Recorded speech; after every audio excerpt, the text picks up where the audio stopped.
अध्याय 15 पुरुषोत्तम योग। भगवान ने कहा जाता है कि एक शाश्वत अश्वत्थ वृक्ष है जिसकी जड़ें तो ऊपर की ओर हैं और शाखाएं नीचे की ओर तथा पत्तियां वैदिक स्तोत्र हैं। जो इस वृक्ष को जानता है वह वेदों का ज्ञाता है। इस वृक्ष की शाखाएं ऊपर तथा नीचे फैली हुई हैं और प्रकृति के 3 गुणों द्वारा पोषित हैं। इसकी टहनियां इंद्रिय विषय हैं। इस वृक्ष की जड़ें नीचे की ओर भी जाती हैं जो मानव समाज के सकाम कर्मों से बंधी हुई हैं।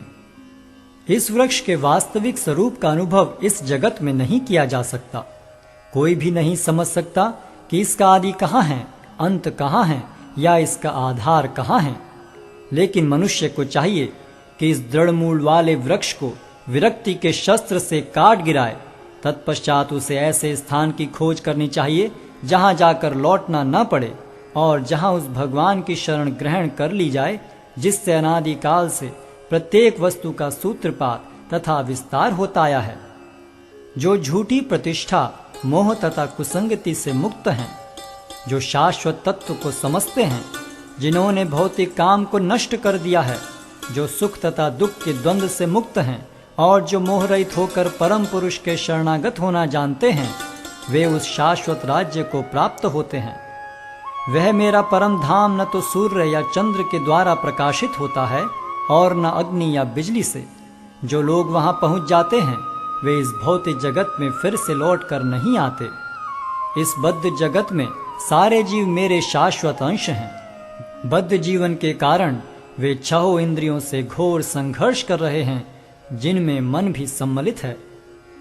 इस संसार में जीव अपनी देहात्म बुद्धि को एक शरीर से दूसरे में उसी तरह ले जाता है जिस तरह वायु सुगंधि को ले जाता है। इस प्रकार वह एक शरीर धारण करता है और फिर इसे त्याग कर दूसरा शरीर धारण करता है। इस प्रकार दूसरा स्थूल शरीर धारण करके जीव विशेष प्रकार का कान, आंख, जीभ, नाक तथा स्पर्श इंद्रिय प्राप्त करता है जो मन के चारों ओर संपुंजित हैं। इस प्रकार वह इंद्रिय विषयों के एक विशिष्ट समुच्चय का भोग करता है। मूर्ख न तो समझ पाते हैं कि जीव किस प्रकार अपना शरीर त्याग कर सकता है, न ही वे यह समझ पाते हैं कि प्रकृति के गुणों के अधीन वह किस तरह के शरीर का भोग करता है।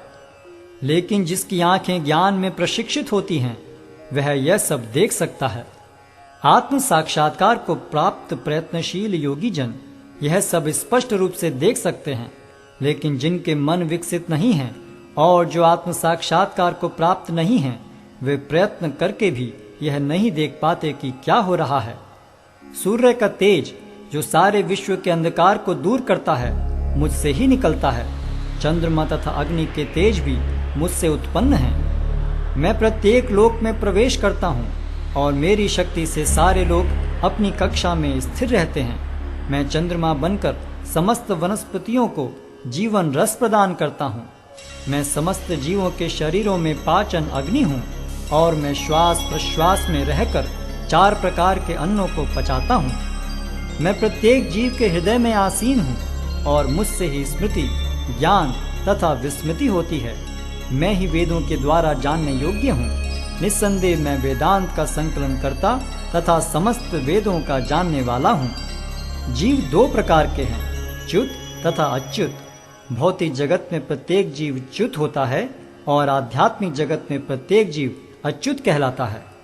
इन दोनों के अतिरिक्त एक परम पुरुष परमात्मा है जो साक्षात अविनाशी भगवान है और जो तीनों लोकों में प्रवेश करके उनका पालन कर रहा है। चूंकि मैं क्षर तथा अक्षर दोनों के परे हूँ और चूंकि मैं सर्वश्रेष्ठ हूँ, अतएव मैं इस जगत में तथा वेदों में परम पुरुष के रूप में विख्यात हूँ।